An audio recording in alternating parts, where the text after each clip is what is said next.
when I left school on the Friday, I was determined to get a job by the Monday and start earning money so I could go out and, buy things for myself and, So although it was only a shop assistant, I got 2 jobs by the end of the day on the Friday after I left school. I had no qualifications. I was terrible in school. And I got 1 O-level, and that's for cooking. God knows why. I think she felt sorry for me. Anyway, so I was working right from when I left school when I was 17, But then when I was 17 and a half, I really... Because I'd always been singing in my bedroom with a hairbrush, And it was kind of like fate was tempting me to answer this advertisement that was in the local newspaper, And I did. And actually, that came after I entered a talent competition in the local rugby club. My auntie put my name down for it.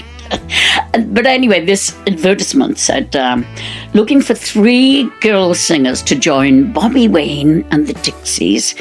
No experience needed. I thought, that's great, that's me. I'd never actually sang on a microphone before, I'd always used a hairbrush in my room. So I went along to the audition. There was about 34 girls there. And I thought, I got no chance here, But I did. I became one of the Dixies. And I was with them for about 18 months. And then I formed my own band. And we were working 6 nights a week, every week, And we loved it. And this is why I call myself a working class girl. Because I've always worked. And I've always thought, like you said in the beginning, well, I was singing for 7 years before I got discovered. I was singing locally for 6 nights a week, and that took a lot of wear and tear on my voice. And I developed nodules 3 times in my career, and they went away with rest twice before. But this time, they just wouldn't go. They were persistent, so I had to have surgery to have them removed.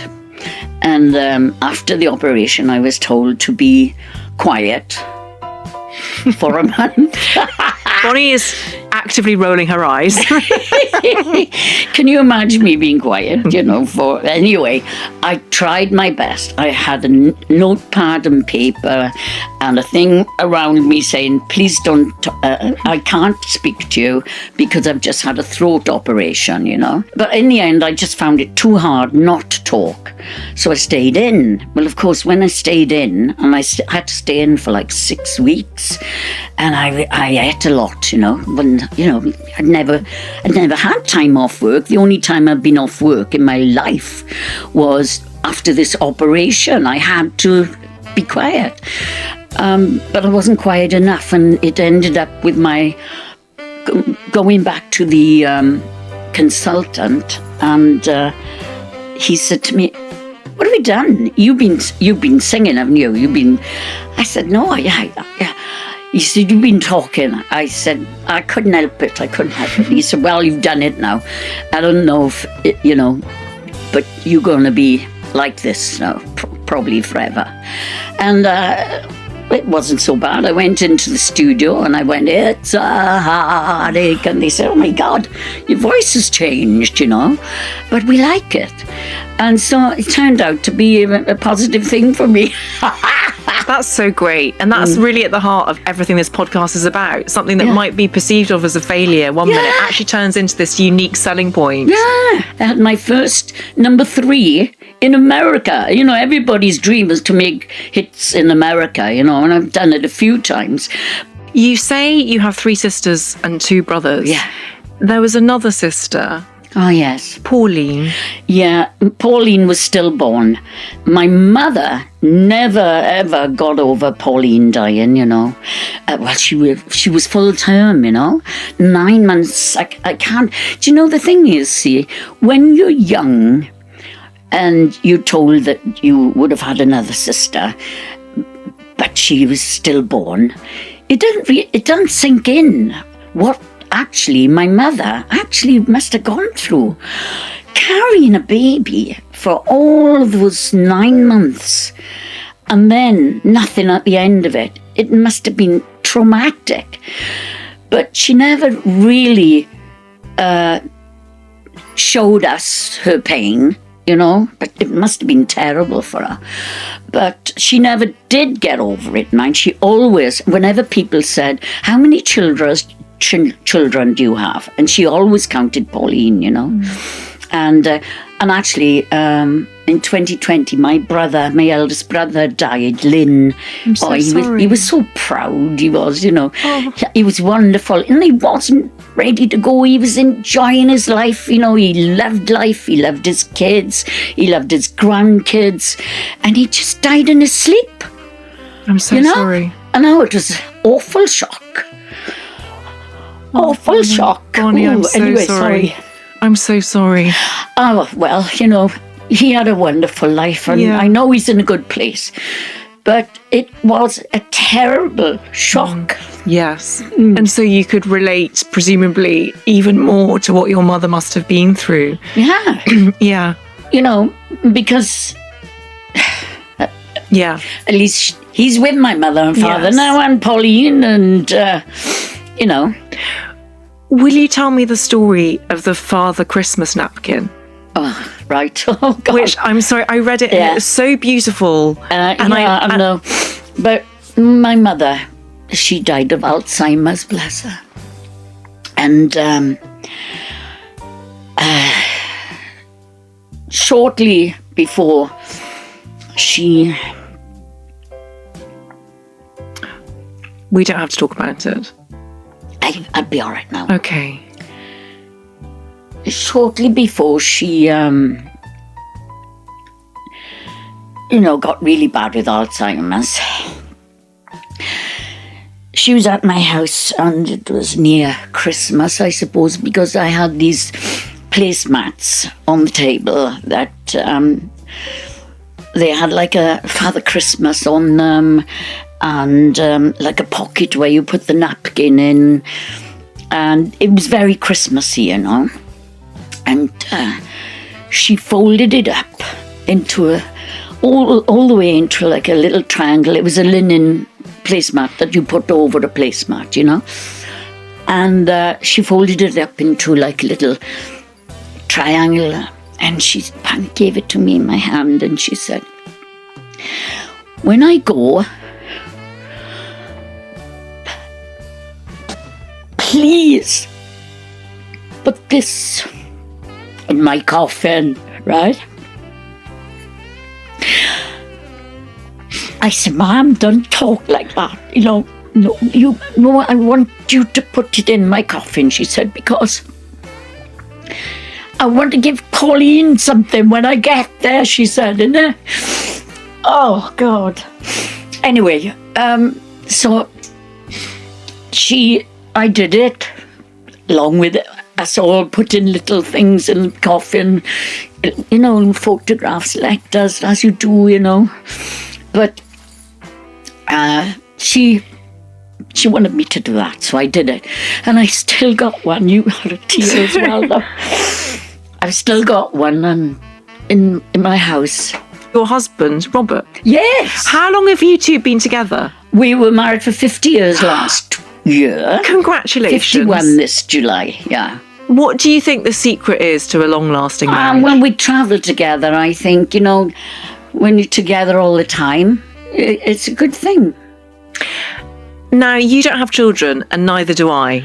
Yeah. And that's why I'm very passionate about asking women who don't have children how they have navigated their life. Well, I left it too late, to be honest, to get pregnant, because when I did get pregnant, when I was 39, it didn't last very long, a couple of months, you know, and I had a miscarriage. Yeah. I didn't dwell on it, though, you know, because what's to be will be, you know.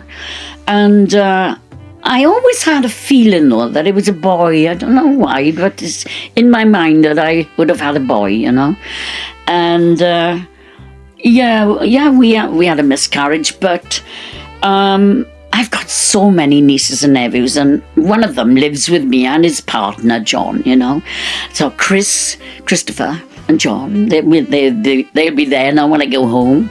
I've got 16 nieces and nephews, and I see a lot of them, you know. We're a very close family, you know. And we got another one on the way. Chloe's pregnant now, and she's due next week. The music world is still mourning the loss of Welsh singer Bonnie Tyler, one of the most recognizable, raspy-voiced rock artists whose iconic hits have remained beloved across generations. Bonnie Tyler unexpectedly passed away on July 8, 2026, at the age of 75 in a hospital in Faro, Portugal, following severe health complications. Born Gaynor Hopkins in 1951, Bonnie Tyler grew up in a working-class family in a small village near Swansea, Wales.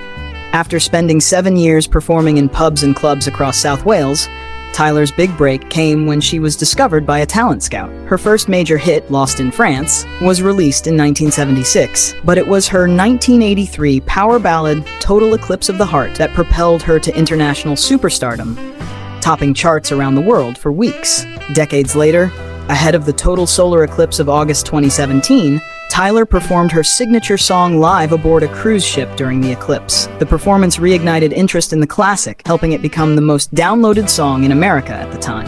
Tyler also represented the United Kingdom at the Eurovision Song Contest in 2013 and was appointed an MBE in 2023 for her outstanding services to music. Throughout her remarkable 5-decade career, Bonnie Tyler faced significant professional and personal challenges.